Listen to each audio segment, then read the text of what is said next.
आज हमारे साथ में जो गेस्ट है अभी बैक स्टेज में, वो इंडिया के सबसे पॉपुलर मैथमेटिक्स के टीचर्स में से एक है। उनका जो यूट्यूब चैनल है उसके ऊपर 2 मिलियन से ज्यादा सब्सक्राइबर्स हैं और करोड़ों व्यूज है। उनके चैनल का नाम है अभिनय मैथ्स।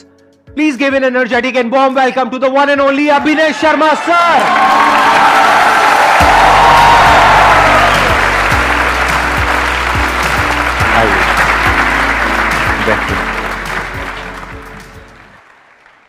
आप आई थिंक एक तो मैथमेटिक्स पढ़ाते हैं और एक गवर्नमेंट एग्जाम्स की भी आप तैयारी कराते हैं, राइट? और आपका अपना एक इंस्टीट्यूट भी है प्लस ऑनलाइन आपका यूट्यूब चैनल है। बट मैंने फ्री एजुकेशन पे ज़्यादा फोकस किया है। मतलब ये ट्रेंड जो कि यूट्यूब पे भी फ्री पढ़ाया जा सकता है स्ट्रक्चरल वे में, ये हमने शुरू किया।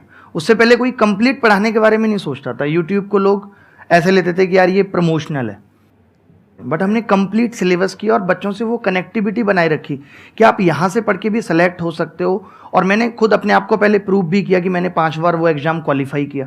तो हमेशा से ये था कि बच्चों को क्लास में सिर्फ पढ़ाना मेरा मकसद नहीं होता था। मैं कहता था कि इनको बांधे रखना बहुत ज़रूरी है। तो अब हम तो किसी के अंडर पढ़ा देते। तो एक दिन आगे हमारी कोचिंग इंस्टीट्यूट ऑनर ने मेरे को इतनी बुरी तरह झाड़ा, बोली आप संदीप महेश्वरी नहीं है और वो मैथ्स के लिए रखा हुआ है यहाँ पे, हमें ये काम कराना होगा तो हम संदीप महेश्वरी को बुला लेंगे। तो मैं 2012 में पहली बार मैंने कहा इसने ऐसे क्यों बोला। फिर मैंने तब आपको पहली बार जाना और उसके बाद बहुत सारे वीडियोज मैंने आपके देखे हैं और हमेशा बच्चों को भी कहा है और अपने अपने तरीके से बातों को आगे ले जाया है कि भाई इस तरीके से आप तैयारी करो, ये दिक्कतें आएंगी, सबके साथ आती हैं। मैंने संदीप जी मतलब जो लोग मुझे क्रिटिसाइज करते थे ना, मैं उनको भी कह दिया। मैंने कहा सुनो 4 साल बाद बताएंगे तुम्हें कि हम क्या हैं। कुछ नहीं है। सन 2014 में रोटी का जुगाड़ नहीं कर पा रहा था और मेरा रिजल्ट आया और उसमें मेरा सिलेक्शन प्रॉपर ठीक तरीके से नहीं हुआ तो मेरे रिश्तेदारों ने मेरी जान ले ली कॉल कर करके। मैंने कहा भाई सुनो, तुम्हें लग रहा ना बहुत बड़ी चीज है, कोई बहुत बड़ी चीज नहीं है, निकाली नहीं हमने, अलग बात है। और मैंने कहा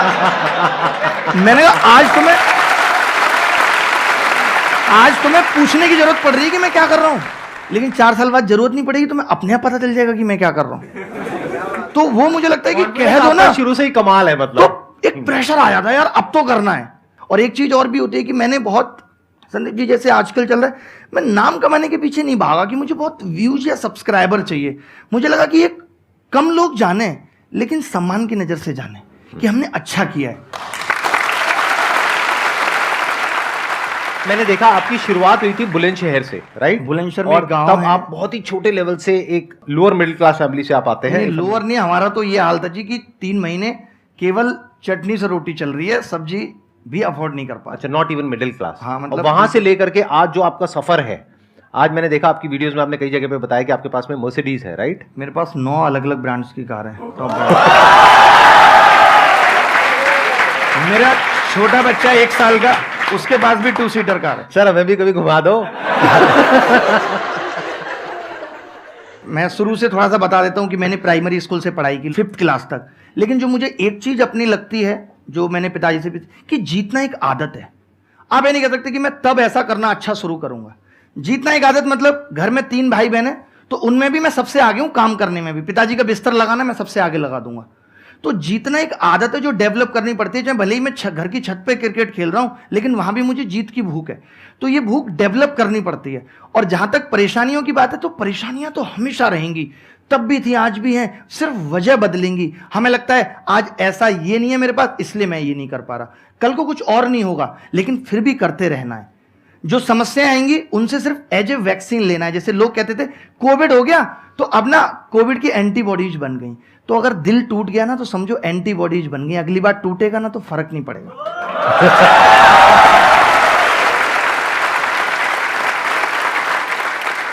जो लोग खुशी में ज्यादा खुश हो जाएंगे, फिर दुख आता है तो तुरंत, जैसे कोई रिश्ता शुरू ही होगा पागल हुए जा रहे हैं, अलग ही दुनिया में चले गए। वही लोग दुखी हैं, दुखी वही लोग हैं। वरना आप देखो कि जो नॉर्मल रहते हैं कि ठीक है कोई आया कोई चला गया, ठीक है, पता भी नहीं चला कब आया और कब चला गया। हाँ, जैसे यहां पर होने वाला है कि बाहर कोई पूछती भी नहीं थी, अब बिल्कुल साथ में बैठी हुई है, इधर भी, और फिर आई और चली गई। ये भी मोटिवेट, हम तो जब ट्यूशन पढ़ते थे, हमारा स्कूल तो हमेशा लड़कों वाला रहा, बट हमने ट्यूशन हमेशा वो लगाया जहाँ 2-3 लड़कियां हैं। पता है उससे क्या होता था, यार मैं पढ़ के जाऊंगा, पहले टीचर पूछेगा झट से जवाब बता दूंगा। तो आपको इस चीज को भी नेगेटिव नहीं लेना कि लड़कियां उनकी जाके बीच में बैठो, सवाल बताओ सबसे पहले ही पढ़ के जाओ। सब यार इसको सब आता है, यार आपका नंबर मिलेगा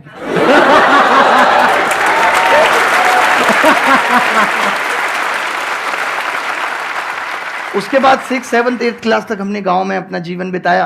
6th 7th एक स्कूल था, 8th में दूसरे स्कूल में गए। वो स्कूल कोएड था, लड़कियां भी उसके अंदर पढ़ती थी। मेरे को तो कोएड भी अभी 2014 में पता चला उसको कोएड बोलते हैं। मैं जब दिल्ली में 2012 में आया था, मुझे एक्सक्यूज मी मेट्रो में कोई बोलता था, मुझे लगता था ये मुझसे बात करना चाह रहा है। मैं आपको बता रहा हूँ कि मेरी अंग्रेजी बहुत ही मतलब लो ग्रेड जिसको कह सकते हैं वो है। लेकिन इनकी जो मैथ्स है वो कमाल है। और 10th में मेरे को पता है आपके 100 में से 100 आए थे, राइट? मैं 10th में भी 12th में भी। अच्छा, 12th में भी आए थे। तो इनका नाम अभिनय मैथ्स ऐसे ही नहीं है।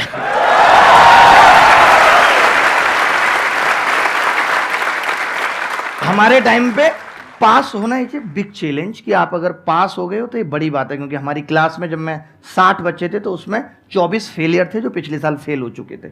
उनको भी पास कराने की मैंने जिम्मेदारी ली थी। मैंने कोशिश करूंगा सवाल बताने, क्योंकि गणित में ही फेल हो रहे थे वो लोग, और गणित अपना अच्छा था। 10th में तो मुझे बहुत हाई ग्रेड फीवर भी था, बट मैंने पेपर अपना आधे टाइम में निपटा लिया था। वो कैसे ऐसा हो पाया था, क्योंकि मैं ना गणित बहुत पढ़ता था। जैसे बहुत पढ़ने का मतलब है कि मैं कॉपी पे कॉपी बना रहा हूँ। मैंने बिजनेस चालू कर दिया था। सरकारी स्कूल में कुछ हो ना हो काम चेक होता है, तो मैं बच्चों को ना वो गणित की कॉपियां बना बना के बेचता था। 10 की कॉपी 5 का पेन, डबल रेट 30 रुपए।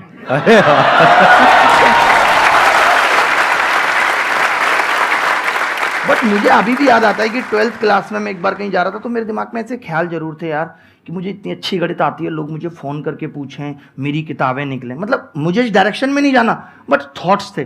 तो मैं यही मानता हूँ कि जो आपके थॉट्स आते हैं सच्चे दिल से, अगर आप ईमानदार हो तो वो चीज़ें जरूर पूरी होती हैं, वही रिफ्लेक्ट होती हैं। मेरी लाइफ में ऐसा मैं कुछ भी सोच लूँ, कुछ भी मैं सोच लूँ, ऐसा कुछ हुआ ही नहीं, ना खुद से ना खुदा से इतनी सी भी शिकायत नहीं है। सब कुछ पाया है जो सोचा है। तो सच्चे मन और ईमानदारी से अगर काम करो तो ऐसा कुछ नहीं है जो पाया नहीं जा सकता, कुछ भी अचीव कर सकते हो। बहुत बढ़िया। तो जब मैं दिल्ली आया था ना, तो मैं अपने घर वालों को भी ले आया गाँव से। तो मेरी माँ ने यही कहा कि तू हमारा खर्चा निकाल लेगा, पिताजी का तभी बिजनेस चल नहीं रहा। तो मैंने कहा मैं इतना ट्यूशन पढ़ा के कर लूँगा। तो मैंने 6000 में ट्यूशन पढ़ाया, 1500 रुपये में रेंट पे हम रहने लगे ग्रेटर नोएडा में, एक छोटी सी जगह में। 3 दिन रहे हुए नहीं हुए थे। सोचो मकान मालिक आके बोला आपको किसने रखा है यहाँ, मैं तो इसे बेच रहा हूँ। मैं उस दिन मेरी आंखों में आंसू आ गए कि मतलब हम यहाँ शिफ्ट हुए हैं ऐसे तैसे मैनेज करके, अब यहाँ से निकलना पड़ेगा। बट मैंने अपने पिताजी को देखा है जीवन में, मैंने उनको कभी ये नहीं देखा आज टेंशन है नींद नहीं आ रही। मैंने ये सीखा उनसे, लाइफ में कितनी भी टेंशन रहो, रात को सो जाओ, सुबह बात करेंगे, जो भी होगा सुबह बात करेंगे, रात में तो कुछ नहीं कर सकते। वहाँ से हमने वो चेंज किया। आज शायद ग्रेटर नोएडा में इतनी सोसाइटी है, मैक्सिमम में हमारे पास फ्लैट प्लॉट पता नहीं क्या क्या होगा, और सब में मैंने सबको फ्री में रखा हुआ है। मेरी कोई रेंटल इनकम नहीं है। मैंने कहा जब जरूरत होगी तब ले लेंगे किसी से। सर आपके घर के बाहर ये सारे पहुंच जाएंगे। ग्रेटर नोएडा में ये था कि भाई नहीं, एक मिनट सर, मेरे को काफी इंटरेस्टिंग लग रहा है। आप ये कह रहे हैं ग्रेटर नोएडा में आपके फ्लैट्स हैं और वहां पे लोग रह रहे हैं, लेकिन आप उनसे रेंट नहीं लेते? रेंट नहीं ले रहे, मतलब अभी देने भी कोई आता है, जैसे शुरुआत हुई अभी जैसे एक नया लिया, तो मैं कहता हूँ कि जरूरत होगी तब ले लेंगे, अभी आप रख लो, आप अपना काम चलाओ। और ऐसे कितने आपके 2000 5000 10,000 कितने फ्लैट्स हैं? मतलब इतने फ्लैट्स नहीं है, बेसिकली मेरे पास विलाज ही है सारी। अच्छा।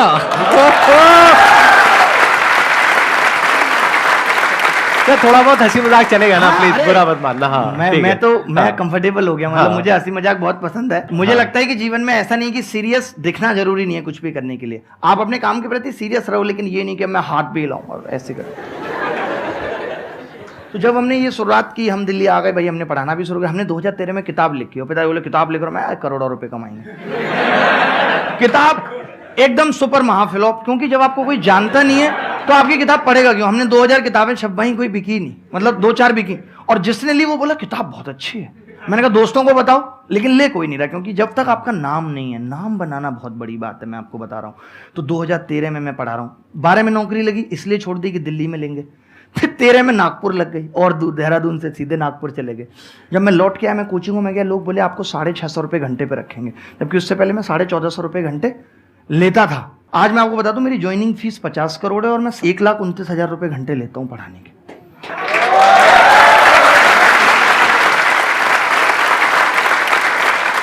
मेरे को थोड़ा झटका लगा है, तो मैं थोड़ा समझना चाहूंगा। आप क्या कह रहे हैं, मेरी ज्वाइनिंग फीस 50 करोड़ रुपए जैसे है। मैं अभी कहीं पढ़ा रहा हूँ, कहीं काम कर रहा हूँ, आप आगे बोलो कि यार अब आप हमारे यहाँ आ जाओ वहां से छोड़ के सब कुछ, तो मैं 50 करोड़ डिमांड करूँ। कराए मैंने अभी कल परसों किसी को।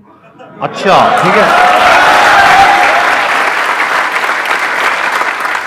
2017 में मुझे ऐसा लगता है कि एक नॉर्मल मेंटेलिटी के हिसाब से मुझे टूट जाना चाहिए था। मुझे खुद लगता है कि मैं क्यों नहीं टूटा, बट मुझे टूट जाना चाहिए, क्योंकि आप सरकारी नौकरी छोड़ चुके हो। यू हैव नो ऑप्शन भी, आपके पास कुछ नहीं है। पढ़ाने में आप ऑलरेडी एक बार फ्लॉप हो चुके हो, आप फिर दोबारा कैसे उस जगह आ सकते हो जहां आपके पास इस्टेब्लिशमेंट का भी पैसा नहीं है। मैंने एक फ्लैट मोबाइल बेच के लिया जो इंटरकनेक्टेड होते हैं दिल्ली में, आपको पता है, ये मुखर्जी नगर में। और मैं और मेरा भाई बैठा, हम सुबह स्टूल खुद लगाते थे। आपके भाई भी आए हुए हैं यहाँ पे? हाँ। अरे नमस्कार जी। इसके बाद ये हुआ कि मुझे आपकी कहानी सर इंटरेस्टिंग होती जा रही है। मेरे को ये जानना है कि अभी यूट्यूब कहाँ से आया बीच में? वही लेके आ रहा हूँ, वही पहुंच रहा हूँ। हाँ। तो 2017 में सब कुछ खत्म हो गया। भाई 650 रुपये घंटे पढ़ाना तो था ही, तो मैंने कोचिंग में भी शुरू कर दिया। 650 ही सही, मतलब मैंने ये नहीं सोचा कि मैं तो इतना बड़ा टीचर था। मैंने, लोग जनरली क्या करते हैं, जब बड़ा हो जाते हैं और जब वो टूटते हैं तो वो छोटे काम नहीं करते, बट मुझे ऐसा लगता है कि कर लेने चाहिए। वक्त के हिसाब से कुछ भी बुरा नहीं है, तो मैंने कर लिया। मैंने अपनी कोचिंग भी खोल ली। मैं सुबह स्टूल लगाता था और बाहर जाके खड़ा हो जाता था, क्योंकि बच्चों को लगता था कि हम तो बड़े आदमी हैं, ये वो, टीचर को बच्चा बड़ा मानता है। तो मैंने कहा इनको ये ना लगे कि मैं ऐसी जगह पे रह के यहीं पढ़ाता हूँ, यहीं खोलता हूँ। तो हम सुबह स्टूल लगा के नीचे बैठ जाते थे, रात को उसी में पलंग डाल के सोते थे। और धीरे धीरे करके उन्होंने थोड़ा थोड़ा पैसा भी देना शुरू किया और ठीक चलने लगा। उन्हीं में से एक लड़का बोला कि जो आप पढ़ाते हो ना, मेरे को 4 साल हो गई हैं धक्के खाते हो, मैंने ऐसा टीचर नहीं देखा, आप बहुत अलग बताते हो, ऐसा कोई नहीं है। तो उसने एक टीचर भी दिखाया कि ये देखो फेसबुक पे वीडियो डाला, 10,000 व्यू आया। 10,000 लोग, मैं तो व्यू नहीं जानता था उस टाइम, सब्सक्राइबर नहीं जानता था क्या होता है, क्योंकि मेरी टेक्निकल नॉलेज बड़ी कम थी। तो मुझे तो नॉलेज, मैंने 10,000 लोग देख रहे हैं तो बहुत बड़ी बात है। तो अच्छा, तो वो बोला आप वीडियो बनाओ। मैंने कहा यार नहीं, क्योंकि उस टाइम डर लगता है, आपके रिश्तेदार क्या कहेंगे, आप एक ऑलरेडी हारा हुआ फील कर रहे हो। तो मैंने उसको यही बोला, मैंने कहा यार चलो वीडियो बना लेते हैं। और ये बात है 3 अक्टूबर 2017 की। वो बंदे ने वो वीडियो हमें बिना बताए अपलोड कर दिया चैनल।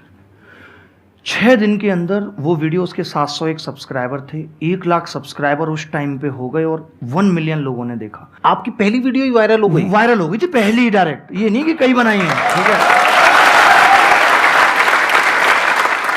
मैं थोड़ा यहाँ पे आपसे समझना चाहूंगा, ऐसा क्या था उस वीडियो में, मतलब मुझे अलग क्या था उसमें? अगर इसमें से काफी लोग जानते होंगे तो वो जानते होंगे कि मैंने ऐसी चीजें बनाई हैं जो इस ब्रह्मांड में भी, गणित में पहले कहीं नहीं थी। मैं ट्राइंगल का एंगल 0 कर देता हूँ, जो कहीं नहीं था। ट्राइंगल का एंगल 0 करके सवाल का आंसर। मुझे समझ नहीं आया, लेकिन अच्छा लग रहा है सुनने में।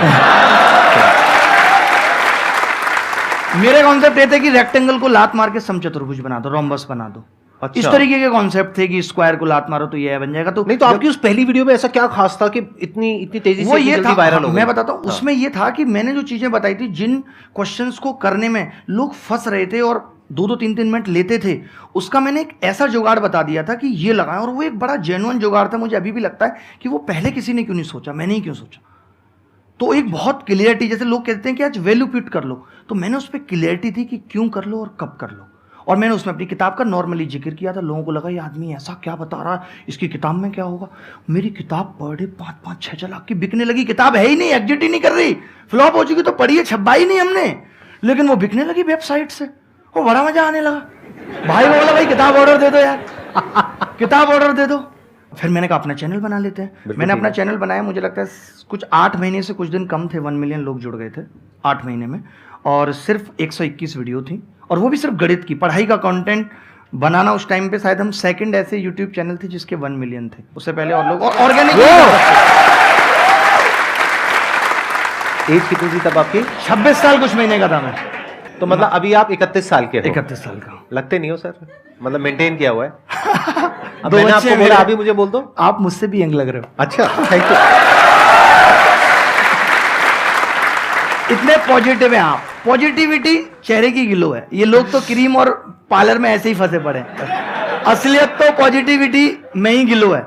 मेरे को ये पूछना था कि सर जो लाइफ में अब एक सीरियसनेस अभी तक नहीं आ पा रही है, जब अब करियर का मेन एक पॉइंट आ चुका है जहाँ से टर्न करना है लाइफ के गोल पे, पर सर अभी तक वो सीरियसनेस नहीं आ चुकी है, क्योंकि स्कूल लाइफ खत्म हो गई, कॉलेज लाइफ खत्म होने वाली है। देखिए, ये तो सारा गेम प्रैक्टिस का है। जैसे आप देखते होंगे कि जब हम जिम में जाते हैं तो हम डंबल उठाते हैं, हम ये एक्सरसाइज करेंगे तो एक दिन में नहीं, ये हमारे बनने लगते हैं।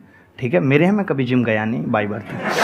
ठीक है, तो ऐसे क्या है, ये दिमाग की प्रैक्टिस का गेम है। ये तो बहुत नॉर्मल सी बात है, इसमें सीरियस की कोई बात नहीं कि आप बहुत सीरियस हो गए। सीरियस हो जाओगे, आपकी मेंटल हेल्थ ठीक नहीं रहेगी। आपको लगता है कि जैसे आपको बीच में खाली टाइम है, मैं बच्चों को कहता हूँ कि अपने रूम को भी स्ट्रक्चर्ड रखो, क्योंकि हमारे इस बात से हम पे बहुत फ़र्क पड़ता है कि हम जहाँ बैठ के पढ़ रहे हैं वहाँ माहौल कैसा है। जैसे आप अभी यहाँ बैठे हो तो एक अलग पॉजिटिविटी, आपके दिमाग में कुछ नहीं चल रहा, आप प्रेजेंट में जी रहे हो क्योंकि यहाँ ऐसा एनवायरनमेंट बना हुआ है। तो एनवायरनमेंट का बहुत फ़र्क पड़ता है।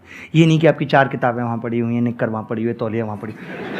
आप रूम भी ऑर्गेनाइज वे में रखो, अपनी टेबल पे बैठ के आप सोचो कि आपने 2 घंटे पढ़ लिया, धीरे धीरे करके टाइम बढ़ेगा। 1 घंटा बढ़ाओ, 1 घंटा लगाना, आपको पता है कि इसी से कुछ होगा। नहीं हो पा रहा है रूम में, आप लिख के टांग लो, बेटा पढ़ ले, नहीं तो तेरा कुछ नहीं होगा। रिश्तेदारों को क्या जवाब देगा, माँ को क्या जवाब देगा। हम मोटिवेशन ढूंढते हैं, हमारे घर में है। हमारी माँ इतने दिनों से 1 साड़ी 2 साड़ी में जीवन गुजार रही है, जिसने अपने सपनों को दबा के हमें यहाँ तक पहुँचाया है। तो इससे बहुत कुछ मिलता है कि नहीं मुझे कुछ करना है यार, मैं कैसे नहीं करूँगा, इतने सारे लोग कर रहे हैं, सबको बराबर वक्त मिला हुआ है, तो क्या ऐसा है। हमें लोगों से सीखने की ज़रूरत है। आज क्या है, स्ट्रेटेजी सबके पास है बट इम्प्लीमेंट नहीं कर पा रहे। स्ट्रेटेजी कुछ नहीं भाई, आपको पता है कि सीजन निकालना है तो पढ़ना पड़ेगा। मैं देखता हूँ एक दोस्त पढ़ रहा है, दूसरा उसके कहता है अरे भाई पढ़ रहा है, अरे नहीं बता कहाँ चलना है। मतलब हम उससे ये कहने में झिझक रहे हैं कि यार मैं नहीं पढ़ रहा, भाई मैं पढ़ रहा हूँ, तू भी पढ़।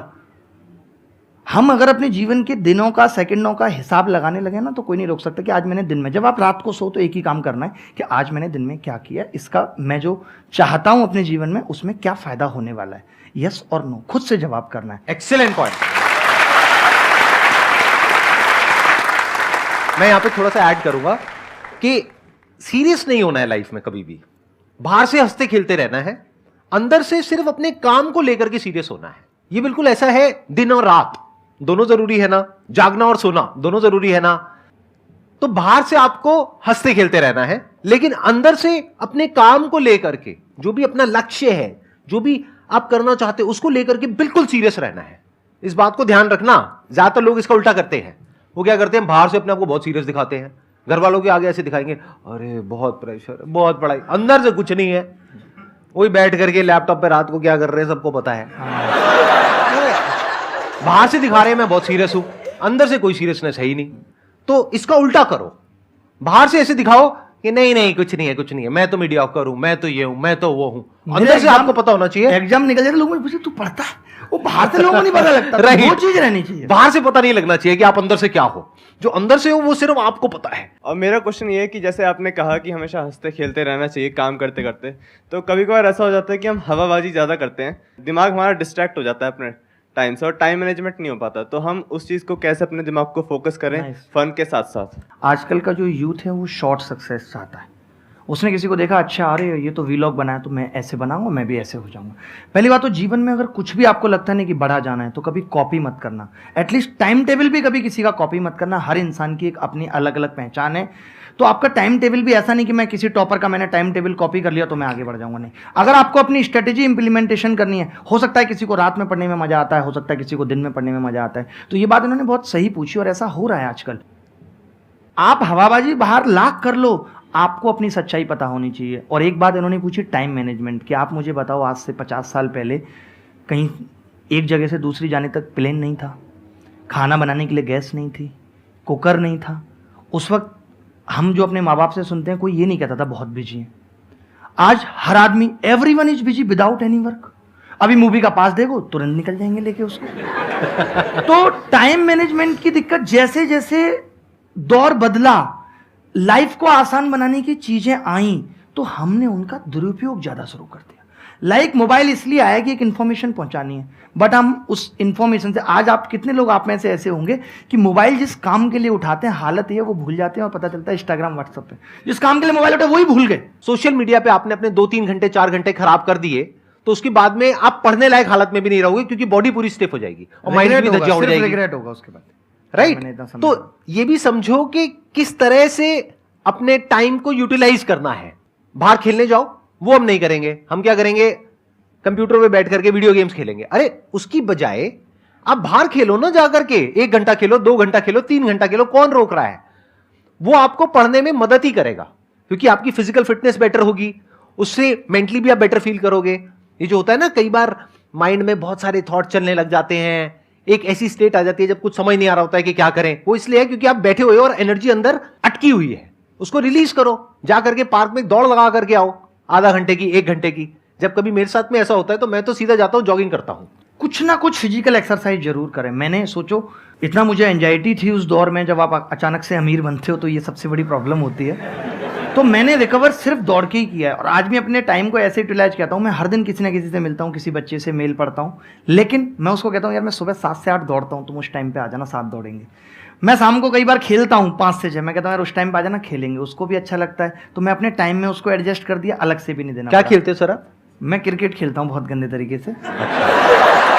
अच्छा। में फार्म हाउस है, काफी हमने बना रखा है, बहुत अच्छा। तो क्रिकेट का तो मुझे भी बहुत शौक है, मैं आना चाहूंगा आपके फार्म हाउस पे खेलने के लिए। बहुत मजा आएगा, और इंस्टेंट आपको हम ताजे गाय की दूध की चाय पिलाएंगे। हमारे पास गाय भैंस 2 फार्म हाउसेस हैं हमारे। हम भिंडी से लेकर के लौक की चीनी सब कुछ घर का खाते हैं, उसके अलावा बाहर का पक्का कहीं बाहर पीछे जाकर के मना मत कर देना कि नहीं वो कैमरे में था, ये दिखाने के लिए कि रिसेंट मैं आएंगे ये तो वो। इतना मीठा भुट्टा कि शायद शुगर फेल हो। मैं अगर अपनी पूरी फैमिली के साथ आऊं तो चलेगा? फैमिली के साथ ही चलेगा, पूल वगैरह सब कुछ है। बहुत बहुत धन्यवाद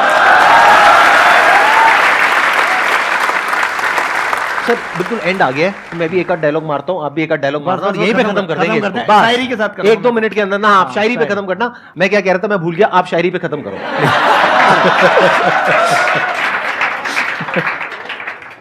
जैसे कहा था ना कि जीतना एक आदत है, जब आपके अंदर सारी क्वालिटी आ जाती है ना आगे बढ़ने की, तो वो स्टेट पैदा हो जाती है कि अब मुझे डर नहीं किसी गुमराही का, हर रास्ता तुझ तक जाता है। मुझे खोने का डर ही नहीं है, मेरे पास इतने रास्ते हैं कि मैं अपनी मंजिल पे ही पहुंचूंगा। एक मैं कहता हूं कि मुझे याद तुम हो, लेकिन मुझे याद भी है अपनी, कभी यूं भी याद आओ मैं खुद को भूल जाऊं। जब हम कुछ करते हैं ना तो खुद को भी भूल जाएं, इतने डूब जाएं उस चीज में, तब जाके कुछ बड़ा होता है। और परेशानियां हमेशा आएंगी, गम मेरे साथ बड़ी दूर तक गए, पाई ना मुझ में थकान तो वो खुद थक गए। गम को sir thank you so much for coming sir. बहुत मजा आया, बहुत बढ़िया सेशन। मुझे ऐसा लग रहा है कि कोई बड़ा भाई किसी जन्म का बिछड़ गया है। अरे सर